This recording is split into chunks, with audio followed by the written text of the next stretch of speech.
The last of the Gandhi family members, one who was on the sidelines so far, has taken the political plunge finally. Priyanka Gandhi Vadra has fully entered politics today. The Congress party has assigned her the role of Eastern UP in charge as it prepares for the 2019 election.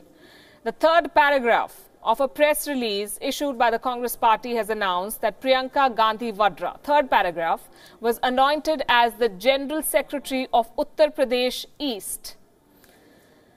Priyanka Gandhi will take charge next month, but before that she is likely to hold a meeting with party leaders from the state of Uttar Pradesh to assess the political situation on the ground after the SP and the BSP, the Samajwadi Party and the Bahujan Samaj Party, came together to take on the BJP. They've left 2 seats for the Congress party in a state which has 80.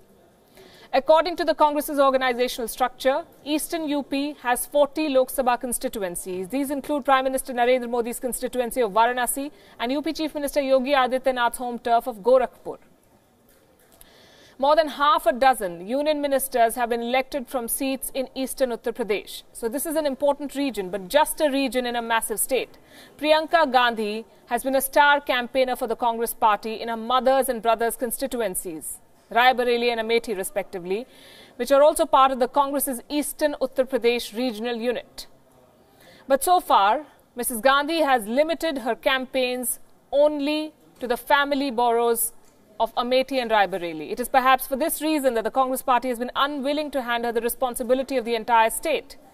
She will be working alongside Jyotiraditya Scindia in Uttar Pradesh, something that has the Congress president very excited, it seems. वजह है कि Congress party विचारधारा की लड़ाई लड़ रही है और कांग्रेस पार्टी बैक फुट पे कहीं नहीं खेलने वाली। कांग्रेस पार्टी फ्रंट फुट पे खेलेगी।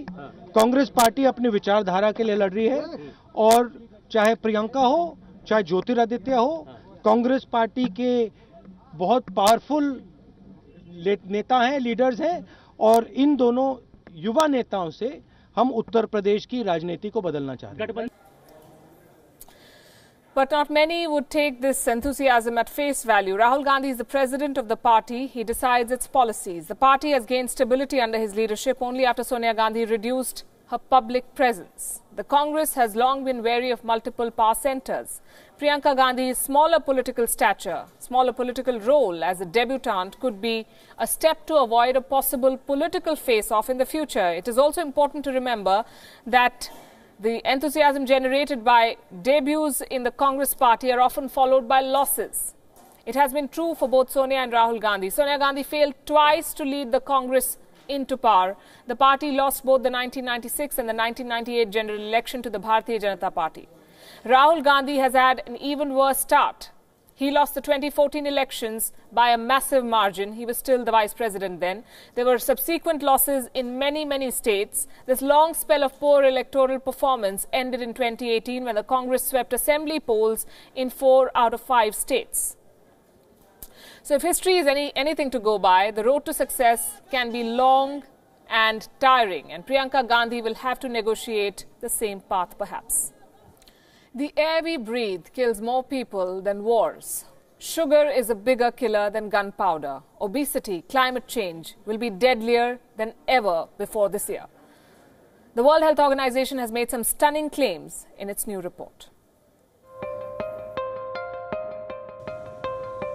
9 out of 10 people breathe polluted air every day. In 2019, air pollution was considered to be the greatest environmental risk to health by the World Health Organization. Polluted air has claimed 7 million lives every year and affects over 1 billion people. The second biggest threat to your health will be non-communicable diseases. Diseases such as diabetes, cancer and heart disease are collectively responsible for over 70% of all deaths worldwide. It translates to roughly 41 million people. The world will face another influenza pandemic, which is the third biggest threat to global health. The only thing we don't know is when it will hit and how severe it will be. This year's prominent strain is H1N1 or swine flu. Health crisis in vulnerable places is number 4 on the WHO list of biggest global health threats. Fragile settings exist in almost all regions of the world, and that's where sustainable development goals remain unmet. According to World Health Organization, the fifth biggest health threat this year stems from antibiotic resistance. Resistance to antibiotics is a result of overuse of antimicrobials in both people and animals, which can lead to inability to prevent infection. It would in turn compromise surgery or procedures such as chemotherapy. The report states that India is the worst abuser of antibiotics in the world. The use of antibiotics in India went up to 103% between 2000 and 2015. In 2018, the Democratic Republic of Congo saw two separate Ebola outbreaks, both of which spread to cities of more than 1 million people. Ebola and other high-threat pathogens hold the 6th place on the WHO list. Weak primary healthcare and vaccine hesitancy are at the 7th and 8th place. Systems with strong primary healthcare are needed to achieve universal health coverage, a system many countries lack. Dengue has been a growing threat for decades. It can be lethal and can kill up to 20% of those affected. That's at number 9. The progress made against HIV has been enormous in terms of getting people tested, providing them with antiretrovirals and providing access to preventive measures such as pre-exposure prophylaxis. Efforts like these is what has brought HIV to the 10th place on the list of biggest global threats to the world health. The list is long and the threats are grave, but the World Health Organization will be working closely with countries to keep a check on these growing threats. Bureau Report, World is One. Australia's currency is supposed to be one of the best in the world. The notes are totally waterproof, they're hard to counterfeit, and relatively cleaner because they're resistant to moisture and dirt. The Australian dollar notes are made of a polymer, which has a waxy feel because of small amounts of tallow. Tallow is rendered from beef or mutton fat, basically a slip agent to prevent friction. But this has put the Reserve Bank of Australia in a tight spot now. The Hindu community in the country is requesting the RBA, the Reserve Bank of Australia, to print beef-free banknotes. And they came up with a banknote production process which respects their sentiments. That is the demand. Australia is introducing new notes. The $5, $10 and $50 notes are already in circulation. The $20 and $100 notes will be introduced in 2019 and 2020 respectively. Cows, remember, are sacred to Hindus. The consumption of beef is against their faith. According to a 2016 census, there are more than 440,000 Hindus in Australia, making it the 4th largest religion in the country. They've grown by more than 60%. President of the Universal Society of Hinduism, Rajan Zaid, has said, and I quote, "The RBA should have been wise and literate enough to look into the religious sensitivities of its consumers before investing so much money and effort into the production of polymer banknotes." It's not just the Hindu outfit, but vegans have also expressed anger over the use of beef in banknotes.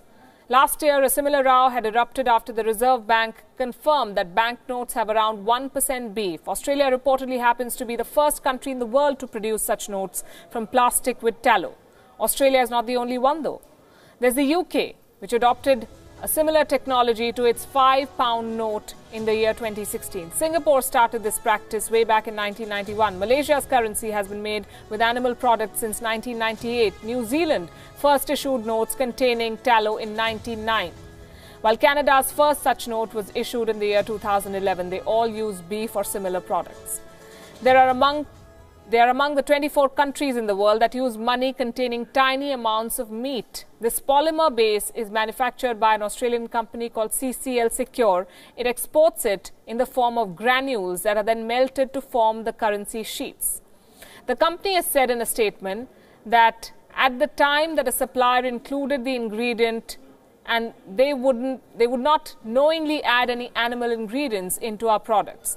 They also said that they were attempting to leave it out of the manufacturing process, but a quote-unquote very difficult process. The debate continues in Australia. Now for an update on the weather. Winter can be stunning, it can also wreak havoc, and it's doing both in different parts of the world. Take a look.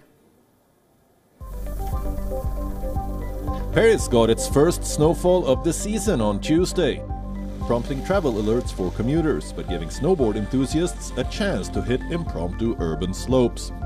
The Eiffel Tower was closed as both tourists and locals made their way carefully along slushy sidewalks. At least one major road to the southwest of the French capital was closed to traffic for a few hours after flurries brought several centimeters of heavy snow.